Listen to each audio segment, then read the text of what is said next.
I just read Organizing Tomorrow Today by Jason Selk, and he says that you should organize tomorrow today. What a surprise. But the way that he says to do that is to create a to-do list the night before, preferably even earlier. He says between lunchtime and 3 p.m.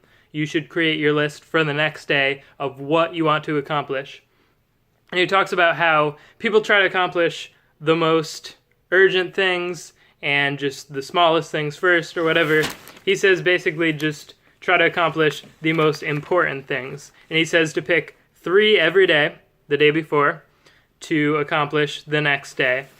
And you're picking the 3 most important things, doesn't matter how urgent they are, just what is going to help you progress. Pick those 3 top things, and then out of those 3, pick 1 that you must accomplish. So your goal is to accomplish all of them. Pick 1 most important out of those 3, which are out of, everything you have to do, and narrow it down that way.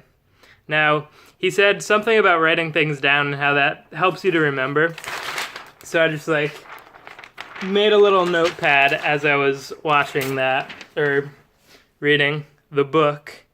And so I wrote a couple notes while I was reading that, and hopefully that'll help me actually retain some more information. I don't know if that's accurate. I only wrote a couple bullet points, the main things. I didn't actually sit there and take notes the entire time because that's kind of a waste. So, he says that there was a coach that would talk about the very, very fundamentals. So I think he was a high school basketball coach, and he would get these new students in, mix them in with the seniors who had already known his teaching style, and they would always think oh my god, I'm being hazed right now because this is so ridiculous.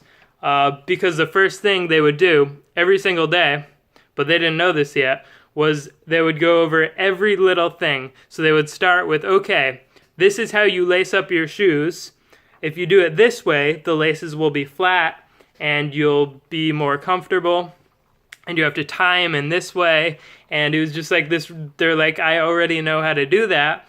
But the thing is, most people don't. They think they know how to do something, but they don't do it the exact right way that will produce the best results. And it's really the accumulation of all those tiny details that adds up to doing the best possible job you can, whether that be in any sport or in business.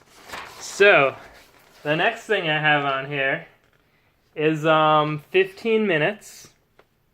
No. What? I can't even read my notes. But he said the act of writing them down by hand commits them to memory, which I don't believe because I can't even remember what my notes were because I wrote them down by hand. Anyway, he said for 15 minutes, find something that you can accomplish. Hopefully that's your most pressing goal, your must-do goal.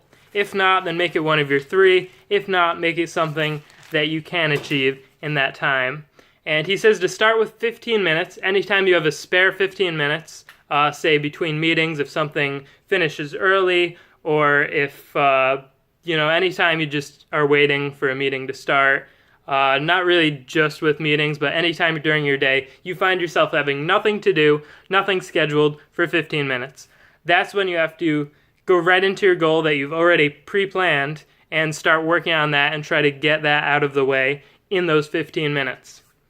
Now, once you've accomplished that, he says that you should narrow it down, so then go anytime you have 12 minutes.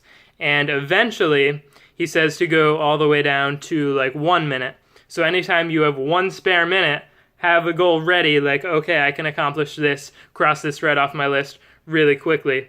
And he gives this example of someone who has 3 minutes extra per day, and that is 3 times a day. So they have 3-minute intervals, and they have 3 a day.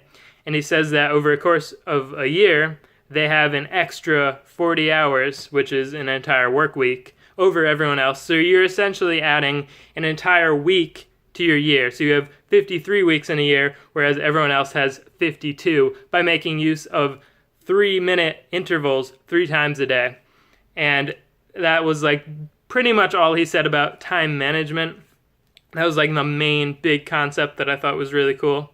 And hopefully I can work on something like that. I tried to pre-plan a little bit today. I was going to make a phone call based on something on my laptop, but then I realized that I don't have my laptop charger, so that didn't work out. But I did try the notes, and I'll be trying more tomorrow, and hopefully I'll be able to set some better goals that I can actually accomplish.